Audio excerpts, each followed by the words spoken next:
हमारी सोसाइटी की ना एक बहुत बड़ी डार्क रियलिटी ये है कि यहाँ पे कहा जाता है कि जैसे ही बेटी पैदा होगी उसको डॉक्टर बनाना है और बेटा पैदा होगा उसको इंजीनियर बनाना है। और ये चीज पेरेंट्स पहले से डिसाइड कर चुके होते हैं कि किस बच्चे को हमने क्या बनाना है, विदाउट इवन आस्किंग देम कि उनका अपना ओपिनियन क्या है इस फील्ड के बारे में। हमारी सोसाइटी में एमबीबीएस को इतना ग्लैमराइज कर दिया गया है कि लोगों को सिर्फ एमबीबीएस के नाम से मोहब्बत है।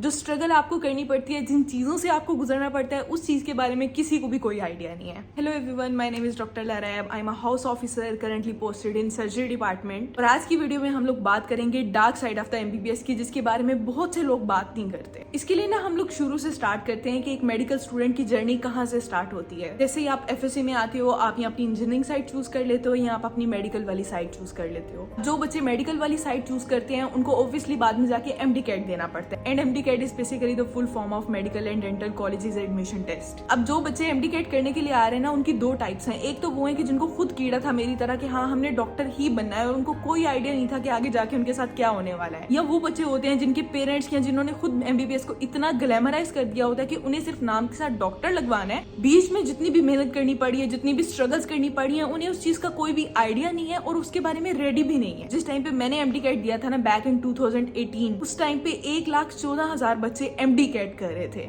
और टोटल सीट्स कितनी थी? 12,000। यानी एक बच्चा सिर्फ एक सीट के लिए हजारों स्टूडेंट्स के साथ कम्पीट कर रहा है। एमडी कैट के टाइम पे भी आपने अक्सर न्यूज देखी होंगी कि फलां बच्चा जिसका एमडी कैट क्लियर नहीं हुआ, उसने सुसाइड कर ली, कुछ कर लिया। मतलब लोगों ने इतना इस चीज को फैंटेसाइज कर दिया हुआ है कि वो सिर्फ एक प्रोफेशन की वजह से अपनी जान ले सकते हैं। अब लेट्स से कि आपका एमडी कैट क्लियर हो गया और आप एक मेडिकल कॉलेज के अंदर आ गए हो। अब इसकी भी दो टाइप्स हैं, दो तरह के मेडिकल कॉलेज हैं।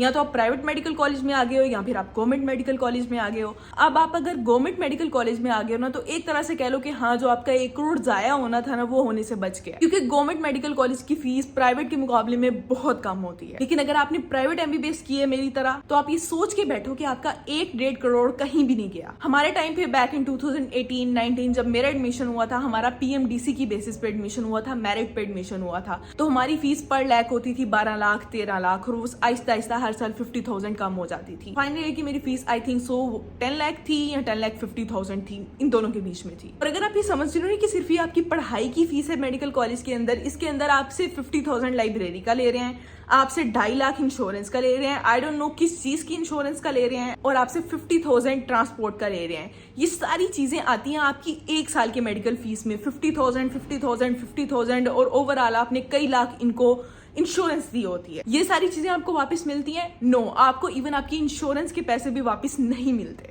अब दोनों केसेस की बात कर लेते हैं कि लेट्स से एक बंदा गवर्नमेंट कॉलेज में है लेकिन वो डे स्कॉलर है, और एक प्राइवेट मेडिकल कॉलेज में है और वो डे स्कॉलर है। अगर आप प्राइवेट मेडिकल कॉलेज के अंदर एक डे स्कॉलर हो तो आपको अपनी ट्रांसपोर्ट का पे करना है, आप जो कपड़े पहन रहे हो आपको उनका पे करना है, आपको बुक्स का पे करना है, जो इवेंट्स आ रहे हैं आपको उनका पे करना है, दोस्तों के साथ आउटिंग पे जा रहे हो आपको उनका पे करना है, ऊपर से आपको अपने पेरेंट्स से पॉकेट मनी भी लेनी है। ये सारा कुछ उस 1.5 करोड़ के अलावा है। लेकिन अगर आप एक गवर्नमेंट मेडिकल कॉलेज में और डे स्कॉलर हो तो सेम चीजें आपको वहां पे भी करनी पड़ेंगी। अब हॉस्टलाइट्स की बात कर लेते हैं। अगर आप एक प्राइवेट मेडिकल कॉलेज के हॉस्टल में रहते हो तो आपकी हॉस्टल की फीस 2.5 से 3 लाख होती है, और उसके अलावा आपको अपने एक्सपेंसेस के लिए घर से 30-40 हजार हर महीने मंगवाना पड़ेगा। Same goes for the government hospital. मुझे उनके हॉस्टल ड्यूज का आइडिया नहीं है, लेकिन इसके राउंड अबाउट ही होंगे obviously. Same case government medical college के स्टूडेंट्स के साथ भी। इसके अलावा एक और बहुत बड़ी बहस आती है कि जो बंदा प्राइवेट से पढ़ गया और सबसे लो मेरिट वाले प्राइवेट मेडिकल कॉलेज से पढ़ गया, उसके पास तो कोई है ही नहीं, उसको पता ही नहीं है कि वो डॉक्टर है, उसे कोई नॉलेज ही नहीं है। और गवर्नमेंट मेडिकल कॉलेज के जो स्टूडेंट हैं, I am not specifying anyone, लेकिन this is the mindset of the people कि जो लोग सहारा से, इवन मैं सहारा से हूँ, it comes lowest in the merit. Even though मेरा मेरिट 82.94 था, मैं लाहौर किसी और हॉस्टल में जा सकती थी किसी अच्छे मेडिकल कॉलेज में, लेकिन आई चोज दिस वन क्योंकि it was closer to my home. लेकिन अभी हम बात कर रहे हैं गवर्नमेंट मेडिकल कॉलेज के स्टूडेंट्स के माइंडसेट की। This is the general mindset of the government medical colleges के हमें बहुत कुछ आता है, जो बंदा प्राइवेट में पढ़ रहा है उसको कुछ नहीं आता। और उसके बाद दोनों कॉलेजेस के अंदर एक बहुत ही स्टूपिड सी लड़ाई चलती है, एक बहस चलती है, एक कंपटीशन चलता है ओवर द डिस्टिंक्शन। जिस बंदे के कनेक्शंस हैं, उसके लिंक्स हैं, उस बंदे की तो हर साल डिस्टिंक्शन पक्की है। बेशक वो कॉलेज आए वो ना आए, उसके अटेंडेंस 20% हो, कुछ भी हो, उसने कोई टर्म पास की हो, कुछ ना किया हो, लेकिन उसकी डिस्टिंक्शन आएगी। No, I am gonna tell you a personal story of mine. मेरी 3rd ईयर की फार्मा के अंदर सप्ली थी। मैंने सप्ली की वजह से 1 मंथ ऑफ लिया, लेकिन उसके बाद मैं कॉलेज रेगुलर आने लगी एंड इवन मैं वीकेंड्स पे भी आती थी और वार्ड्स अटेंड करती थी, लेकिन there were some students in my class जो कि किसी और टेस्ट की प्रिपरेशन कर रहे थे और कॉलेज बिल्कुल नहीं आए उस साल। मेरी सारी टर्म्स पास थी, मेरे सेंड अप्स पास थे, मेरी अटेंडेंस 75% थी जो उस टाइम का क्राइटेरिया था। लेकिन गेस व्हाट, जब वाइवा के अंदर हम अपेयर हुए, मैंने सारे क्वेश्चंस का आंसर दिया। एचओडी ने मुझे बोला वाह वाह शाबाश, बहुत अच्छा सुनाया है तुमने। Same goes for those other persons as well कि शायद वाइवा उनका भी अच्छा गया था। लेकिन गेस व्हाट, मेरी टर्म्स पास थी, मेरे सेंड अप्स पास थे, मेरा अटेंडेंस पूरी थी, मेरा वाइवा सबसे अच्छा गया था, मेरी ओस पे बिल्कुल ठीक गई थी, मेरी डिस्टिंक्शन नहीं आई। मुझे 100 में से कितने मार्क्स मिल रहे हैं? 64। और वो लोग जो कि पूरा साल नहीं आए थे, ठीक है, उनकी आ रही हैं डिस्टिंक्शंस सेम सब्जेक्ट के अंदर। तो अगर आप ये समझते हो ना कि आप मेहनत करोगे और आपको मेहनत का फल मिल जाएगा डिस्टिंक्शन की फॉर्म में, not gonna happen baby girl. Government medical college हो या प्राइवेट मेडिकल कॉलेज हो, प्रोफेसर्स उसी को डिस्टिंक्शन देते हैं जिसकी बाहर से कोई ना कोई सिफारिश आई हो या कोई स्टूडेंट उनका फेवरेट बन गया हो। अगर आपका अभी भी दिल कर रहा है एमबीबीएस करने का, तो मैं आपको एक और बात बताती हूँ। मेडिकल कॉलेज के अंदर अगर आपकी सप्ली आ गई है ना एक एग्जाम के अंदर, वो टाइम आपकी लाइफ का टफेस्ट टाइम होगा, क्योंकि अगर आपने सप्ली क्लियर नहीं की तो द अल्टीमेट थिंग इज कि आपकी डिटेंशन लगनी है। डिटेंशन का मतलब है कि आप 1 साल अपने बैच से पीछे चले जाओगे, आप उस सब्जेक्ट को पूरा साल दोबारा से करोगे। और जब आप एक मेडिकल कॉलेज में आते हो ना, आपका दिल करता है, आपने सोचा होता है कि यार मैं 2019 में आई थी ना, मैंने 24 के अंदर ग्रेजुएट हो जाना है। जब वो 1 साल ऐड होता है ना, तो यू डोंट नो कि उन लोगों की मेंटल स्टेट क्या होती है। वो मतलब ऐसा भी अक्सर हुआ है यहाँ पे कि डिटेंशन की वजह से लोगों ने सुसाइड कर लिया है कि सप्ली आ गई, आपकी डिटेंशन लग गई, और नेक्स्ट ईयर जब आप उस एग्जाम के अंदर अपेयर हो रही होगे, आपकी मेंटल स्टेट इतनी ज्यादा खराब होगी कि आपको आता भी होगा ना, आपसे होगा नहीं। And I have seen this happen कि वो लोग जिनकी पहले डिटेंशन लगी थी, उनकी दोबारा से डिटेंशन लग जाती है सेम सब्जेक्ट के अंदर, क्योंकि वो इतना पैनिक कर जाते हैं पेपर के अंदर। आपके पास सिर्फ 3 चांस होते हैं सप्ली के बाद उसको क्लियर करने के। अगर आप 3 चांसेस में वो सप्ली क्लियर नहीं कर पाए, गेस व्हाट, आप हो गए हो ब्लैक लिस्ट। पाकिस्तान में अगले 5 या 10 साल के लिए आप एमबीबीएस कर ही नहीं सकते। जितनी आपने मेहनत की थी, बेशक 3 साल थे, 4 साल थे, वो आपकी टोटल जाया। आपके पैसे, आपकी इन्वेस्टमेंट, आपका टाइम, आपकी एनर्जी, एवरीथिंग इज वेस्टेड। लेकिन लेट्स से कि अगर आप एक अच्छे स्टूडेंट हो और आपकी कभी सप्ली नहीं आई, आपकी कभी डिटेंशन नहीं आई, लेकिन फिर भी एक मेडिकल स्टूडेंट की लाइफ इतनी हार्ड होती है, स्पेशली डे स्कॉलर्स की। मुझे लिटरली सुबह 6 बजे उठना पड़ता था, 6:30 बजे मेरी वैन आती थी और 7:30 या 8 बजे मैं अपने कॉलेज पहुंचती थी। और कॉलेज में भी आपकी क्लासेस हो रही हैं, आपके वार्ड्स हो रहे हैं, आपको अपनी अटेंडेंस को मेंटेन रखना है, आपको वार्ड्स के अंदर प्रेजेंट होना है, आपको हिस्ट्री टेकिंग एंड एवरीथिंग सीखनी है, और फिर आपको 1.5 घंटे का सफर करके वापस भी जाना है, और वापस आके आपने पढ़ना भी है। First year MBBS, third year MBBS और फाइनल ईयर एमबीबीएस, ये तीनों सबसे मुश्किल साल होते हैं आपके एमबीबीएस जर्नी के। लेकिन let's say you are lucky enough और आपके ये सारे साल पास हो गए हैं और अब आप आगे हाउस जॉब के अंदर। अब इसमें भी 2 सिनेरियोज आते हैं, या तो आप अपने पेरेंट इंस्टीट्यूट से हाउस जॉब करते हो, या फिर आप किसी और अपने सिटी के अंदर वापस चले जाते हो, किसी और हॉस्पिटल से हाउस जॉब करते हो। अगर आप अपने पेरेंट इंस्टीट्यूट से हाउस जॉब कर रहे हो तो आपको सैलरी मिलती है अराउंड 60 to 70,000। लेकिन अगर आप किसी और हॉस्पिटल के अंदर जाके अपनी मगजमारी कर रहे हो, अपना इतना टाइम दे रहे हो, आपको सैलरी नहीं मिलेगी। क्यों मिले? आपने अपने हॉस्पिटल से क्यों नहीं की? ये आपकी सबसे बड़ी गलती है कि चलो मान लिया आप डॉक्टर हो, आप अपने हॉस्पिटल में करके आते, आप अपने शहर वापस क्यों आए हो? Like does this even make sense? और हाउस जॉब के रूटीन की तो आप बात ही ना करें। आपकी ड्यूटीज होती हैं 30 आवर्स की, आपकी 12-12 घंटे की ड्यूटीज होती हैं। आपको इवन मंथ के अंदर संडे भी कभी कभी ऑफ नहीं मिलता, और उन 30 आवर्स में भी स्पेशली मेडिसिन की रोटेशन के अंदर या आपकी इमरजेंसी चल रही है, आपको इवन लंच ब्रेक भी नहीं मिलती। आप ब्लिंक करते हो और एक नया पेशेंट वहां पे मौजूद होता है। उसके ऊपर से कुछ पीजीज ऐसे होते हैं कि जिस काम का उनका करने का दिल नहीं है ना, वो सारा एचओ पे डाल देंगे कि एचओ ये काम करे। And I have seen this thing in my anaesthesia rotation as well, कि जहां पे गलती पीजी की भी होती थी ना, वो गलती हाउस ऑफिसर के ऊपर आती थी कि इसने ये काम नहीं किया, इससे पूछें। जस्ट इमेजिन कि आपको सिर्फ 1 या 2 महीने हुए हैं एक प्रैक्टिकल फील्ड में आए हुए, और कोई बंदा वहां पे 3 साल, 4 साल, 5 साल से बैठा हुआ है, and they expect you to behave like a grown doctor, कि जिसको सारा कुछ 2 महीने के अंदर पता होना चाहिए था। आपको गलती का मार्जिन भी नहीं दिया जाता। हॉस्पिटल में लिटरली एक स्वीपर की और एक एम्बुलेंस ड्राइवर की इज्जत एक हाउस ऑफिसर से ज्यादा ही होती है। And most importantly the unsafe environment. बहुत से केसेस आपने न्यूज पे भी देखे होंगे, अपने हॉस्पिटल्स के अंदर देखे होंगे कि कोई अटेंडेंट थे, उनका कोई पेशेंट मर गया, उन्होंने डॉक्टर को मारना शुरू कर दिया। बहुत सी वीडियोस आपने देखी होंगी कि कोई डॉक्टर 2 घंटे सोने के लिए अपने रूम में गया है, उसकी वीडियोस बना के चला रहे हैं सोशल मीडिया पे कि देखो भाई ये डॉक्टर है, ये सोने की हिम्मत कैसे कर सकता है? इसको 30 घंटे हुए, 30 घंटों का क्या है, इसकी ड्यूटी है, काम करे। जस्ट थिंक कि एक बंदा जो एक डॉक्टर है ना, he is also a human. उसको खाने का टाइम भी चाहिए, उसको थोड़ा सा टाइम सोने का भी चाहिए। ही डिजर्व्स रेस्ट। कोई भी बंदा 30 घंटे कॉन्टिन्यूसली ड्यूटी नहीं कर सकता। I remember one time in my anaesthesia rotation, वो सीन ये हुआ था कि आई वॉज वेयरिंग स्क्रब्स और मेरा जो स्टॉलर था ना वो मेरे गले में था। तो वहां पे एक थी ओटीए, उन्होंने मुझे बोला कि अपना दुपट्टा ना ठीक करें। आई वाज लाइक क्यों, क्या हुआ है? शी सेड कि यहाँ के लोग अच्छे नहीं हैं। If someone is giving you a clue बहुत ही धीमे अल्फाज में कि यहाँ के लोग अच्छे नहीं है, that thing should click your mind कि okay this is unsafe, this is very unsafe, I can't rely on the people around here. एक चीज जिसके बारे में डॉक्टर खुद बहुत एडवोकेट करते हैं कि भाई मेंटल हेल्थ तो बहुत इंपॉर्टेंट है। उन डॉक्टर्स की अपनी मेंटल हेल्थ कुछ भी नहीं होती है, जीरो होती है। You are seeing people die every day, you are watching people suffer, you are hearing their screams and then You expect the doctor to be a normal person. एक बंदा जिसके हाथों में किसी की जान जा रही है and beside trying everything आप कुछ नहीं कर पा रहे उसके लिए। Imagine that terror जो कि आपकी स्पाइन से उस टाइम पे गुजरता है कि यार what should I do? What should I do now? You know, I have been in situations कि जहाँ पे गायनी में मेरी ड्यूटी चल रही थी, उसमें सीन क्या था कि एक ओटी है जिसके अंदर एक औरत का सी सेक्शन हो रहा है, दूसरी के अंदर भी औरत का सी सेक्शन हो रहा है। एक माँ जिसने 9 माह अपने बच्चे को अपने पास रखा है, उसको खुद से खुराक दी है, वो माँ, उसके बच्चे की डेथ हो गई है और वो अपने बच्चे को घर नहीं लेके जा रही। Imagine a new born dead in front of you. और फिर दूसरी ओटी में एक ऐसी सिचुएशन है कि एक औरत जिसने कई साल ट्राई की थी to conceive a baby and finally she is having a girl or a boy and she is taking him or her home. एक माँ जो अपने बच्चे को घर नहीं लेके गई जिसके बच्चे की डेथ हो गई है, और दूसरी इतनी खुश है कि finally I am having a baby, I have a little human at home. और आपके सामने ये दोनों एक ही ओटी में साथ साथ चल रहे हैं। Tell me, how should we feel? Should we feel happy? Should we feel sad? Or should we just go numb? Long story short, एक और स्टोरी मैं आपको सुनाती हूँ। कुछ टाइम पहले मेरे एक जूनियर के रिलेटिव का हॉस्पिटल के अंदर एडमिशन हुआ था।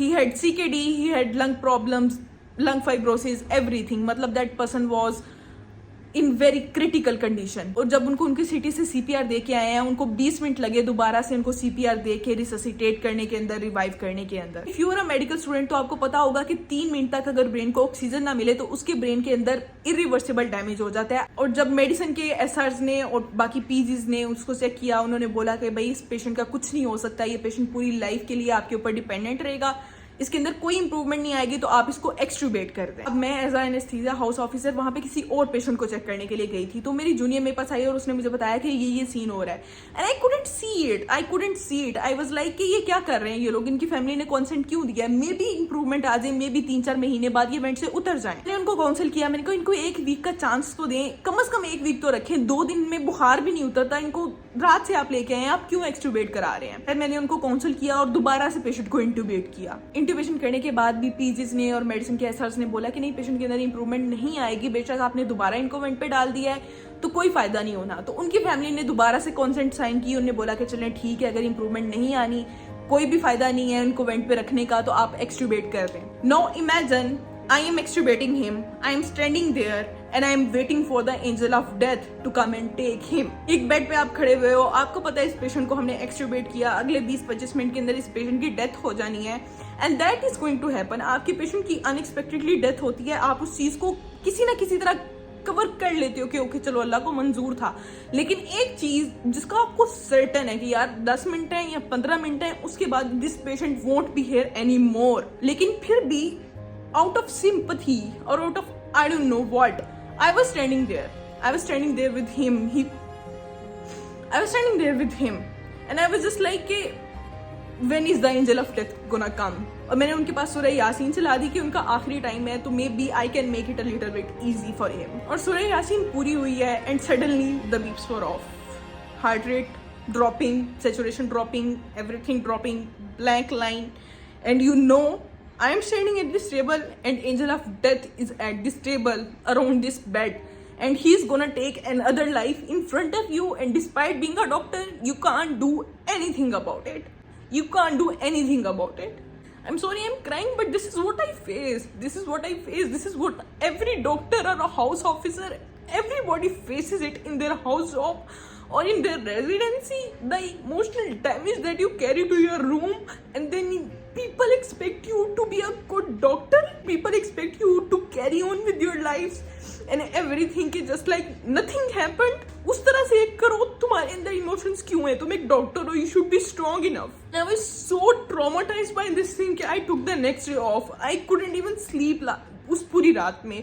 I took the day off. I tried to calm myself. I tried to collect myself. और एक दो दिन के बाद I was out of this thing and now I'm talking about this thing and all that trauma is coming again. उसके एक हफ्ते बाद हमने CVP करनी थी. मैं अपने PG के साथ गई उसी वार्ड के अंदर and I smelled that air.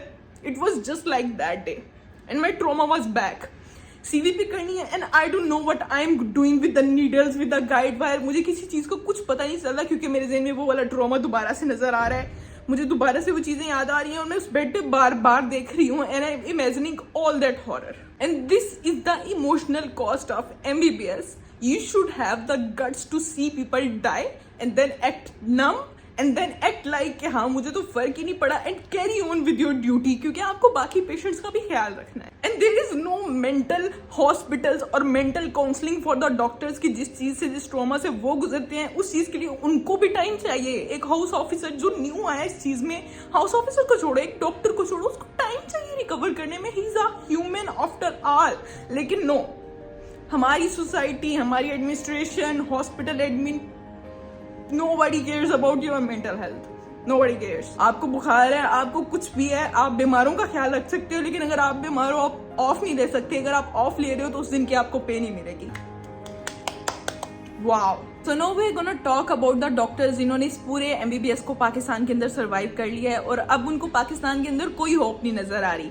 अगर आपने अपनी हाउस जॉब कर लिया, आपके पास दो ऑप्शन है. या तो आप कंट्री के अंदर रहते हो, आप FCPS कर लो, या अगर आपने कंट्री से बाहर जाना है तो आपको प्लैब, USMLE ये सारी चीजें करनी पड़ेंगी. और जब आप हाउस जॉब के अंदर आ जाते हो ना, आपके पेरेंट्स आपसे एक्सपेक्ट कर रहे होते हैं कि भाई इस बच्चे के ऊपर हमने 1-1.5 करोड़ रुपया लगाया है, एटलीस्ट अब ये फाइनेंशियली स्टेबल हो जाए. लेकिन अगर आपने किसी और हॉस्पिटल से हाउस जॉब किया है तो आपको पैसे वैसे नहीं मिलेंगे. PG की सीट के लिए, FCPS के लिए आपको कम्पीट करना पड़ता है. 286 सीट होती हैं और हजारों की तादाद में डॉक्टर्स होते हैं जिन्होंने उन थोड़ी सी सीटों के ऊपर कम्पीट करना होता है गवर्नमेंट मेडिकल कॉलेज के अंदर एडमिशन लेने के लिए, गवर्नमेंट हॉस्पिटल के अंदर अपनी PG शिप करने के लिए, FCPS करने के लिए. अगर आप एक प्राइवेट मेडिकल कॉलेज से निकले हो तो आपके चांसेस कम होते हैं FCPS के अंदर एक गवर्नमेंट मेडिकल कॉलेज के गवर्नमेंट हॉस्पिटल के अंदर जाने के. तो गेस व्हाट, आपको दोबारा से 20-25 लाख हॉस्पिटल को देना पड़ेगा कि भाई देखो मैं डॉक्टर बन गया हूँ, अब मेरी स्पेशलाइजेशन करनी है तो मुझे नौकरी दे दो. और 20-25 लाख देने के बाद भी आपकी सैलरी कितनी है? 70,000. आप 28 साल के हो गए हो, आप 29 साल के हो गए हो, आपकी सैलरी कितनी है? 70,000. पाकिस्तान में इस टाइम जो MBBS का इतना चल रहा है ना, हाइप चल रही है और जो डॉक्टर्स का इतना क्राइसिस चल रहा है, please just right these points down जो मैंने बताए हैं, उसके बाद सोचना है MBBS कर सकते हो. अगर आपका प्लान अपनी फैमिली को सपोर्ट करने का है कि मैं डॉक्टर बन के बहुत से नोट छाप लूंगी, आप नहीं छापोगे. आपके पास अपने लिए भी पैसे नहीं होंगे. आई थिंक सो इस चीज को मैंने अपनी पिछली वीडियो के अंदर बहुत क्लियरली बताया था कि मेरी जो पे है ना, जो मुझे सारे hostel dues, mess, electricity, rent and everything निकाल के आती है, it is not enough for my necessities. Luxuries तो कहीं और रह गई. MBBS करके आप अगर कह रहे हो भाई फाइनेंशियल स्टेबिलिटी आ जाएगी, कोई नहीं आनी. कहीं फाइनेंशियल स्टेबिलिटी इस फील्ड में नहीं है. फाइनेंशियल स्टेबिलिटी तब आएगी जब आप 30-35 साल के हो चुके होगे, जवानी का पीक पीरियड गुजर चुका होगा. जो ख्वाहिशें थी लड़कों की, फलां गाड़ी लूंगा, फलां बाइक लूंगा, लड़कियों की होती हैं फलां बैग लूंगी, फलां ड्रेस लूंगी, नहीं अफोर्ड कर सकते टिल यू आर 35 की एज में पहुंच चुके होगे. You will be married of course. अब सिर्फ आप जिम्मेदारियां पूरी करोगे. वो जो आपका एक था ना फेस के यार मुझे ये भी लेना है, मुझे ये भी लेना है, लेकिन जेब में पैसे नहीं है, वो चीज आपको MBBS नहीं दे सकता. चलो अगर आप एक अच्छी फैमिली से हो, आप पहले से ही चीज अफोर्ड कर रहे हो, मैं लोगों की बात नहीं कर रही. I am talking about people like me who are from middle class, जिनको खुद अपने लाइफ स्टाइल के लिए मेहनत करनी पड़ती है. तो अगर आप सिर्फ अपनी जॉब पे डिपेंड कर रहे हो, आपको वो लाइफ कभी भी नहीं मिलेगी. जितना मर्जी घिस लो हाउस जॉब के अंदर, FCPS के अंदर, नहीं मिलेगी. इस सब को सुनने के बाद भी अगर आप MD कैट ना करने की वजह से सुसाइड करने वाले हैं, please stop. There are so many fields that are far better than MBBS. You can go for them. If you want me to make a video about that, I will make a video about that to save your life. किसी भी आप अपने PG से जाके पूछ लो ना कि sir जितनी आप मेहनत कर रहे हो, क्या आपको उतनी पे मिलती है, आपको उतना सिला मिलता है? The answer would be no. Ask about their mental health कि जितना ट्रॉमाटाइज वो हुए हैं, क्या उनको ऑफ डेज मिले हैं for their mental health? No. अब अगर आपने एमडी देना है ना तो इस चीज को देख लेना कि प्राइवेट के अंदर मैं जा रहा हूँ ना तो मुझे ये कुछ करना पड़ेगा, इतना पैसा मेरे पास होना चाहिए। Same goes for government medical students as well. 1 crore लगा के भी आपको अपनी मेहनत का कोई सिला नहीं मिलता इस फील्ड के अंदर। और अगर आप ये कह रहे हो कि मैं तो बाहर चला जाऊंगा, बाहर जाने के लिए 1 करोड़ रुपए आपने घर वालों से मांगे, MLE दें, प्लैब दें, वहां पे इलेक्टिव्स के पैसे जमा करें, 1 करोड़ लगाएं और जाएं। हिसाब वही हो गया कि जितना आपने प्राइवेट में लगाया था उतना आपका गवर्नमेंट में लग गया। अगर आपने प्राइवेट से MBBS किया था तो 1 करोड़ 1.5 करोड़ जो लगा था 1 करोड़ उसके ऊपर और ऐड कर लें। और अगर आप कह रहे हो कि नहीं भी मैं अपना क्लिनिक स्टार्ट कर लूंगा, कर लूंगी, तो उसके लिए पैसे कहाँ से आएंगे? वो ऐसा थोड़ी ना कोई उठेगा कि नहीं भाई ये अच्छे डॉक्टर है, मैं उठ जाता हूँ, इसको अपनी क्लिनिक पे बिठा देता हूँ। ऐसा नहीं होता। किसी और के क्लिनिक में जाके जॉब करोगे ना 40, 50, 60 हजार, इससे ज्यादा आपको सैलरी कोई नहीं देगा। क्लिनिक बनाने के लिए भी आपको पैसे चाहिए। Yeah, that was all for today's video. I hope इससे थोड़ी सी सेंस आपके दिमाग के अंदर मैंने नॉक कर दी है। तो अपनी लाइफ का ये जो डॉक्टर वाला डिसीजन है ना, इस सबको सोच के लेना। MBBS में सिर्फ तभी आना जब इन सारी चीजों को फेस करने के लिए तैयार हो और आपके पास इतने पैसे हों। Yeah, that was it for today's video. I'll see you guys in the next one. And if you have any suggestions about the videos, what should I make next? Drop them in the comment section. Bye bye.